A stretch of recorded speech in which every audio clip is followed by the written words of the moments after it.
BTS আমার লাইফে আসার আগে 7 শুধুমাত্র আমার কাছে একটা সাধারণ নাম্বার ছিল, আর এখন 7 আমার ফেভারিট নাম্বার হয়ে গিয়েছে।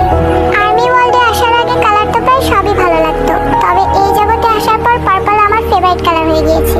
বিটিএস আর্মি হওয়ার আগে অনলাইন ফ্রেন্ডদের উপর ভরসা ছিল না, কিন্তু বিটিএস আর্মি হওয়ার পর অনলাইন আর্মি ফ্রেন্ডস এখন আমার ফ্যামিলি হয়ে গিয়েছে।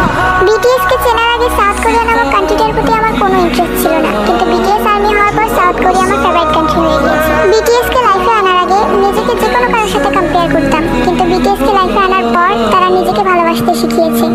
বাংটান ওয়ার্ল্ডে আসার আগে লাইফে প্রবলেমস আসলে ভয় পেতাম, ডিপ্রেশনে চলে যেতাম, কিন্তু বাংটান ওয়ার্ল্ডে আসার পর বিটিএস সেই সব প্রবলেমসের সাথে লড়াই করা শিখিয়েছে। Thank you so much BTS, আমার লাইফে এতগুলো চেঞ্জ আনার জন্য, আমার লাইফে আসার জন্য। You are such an angels of my life.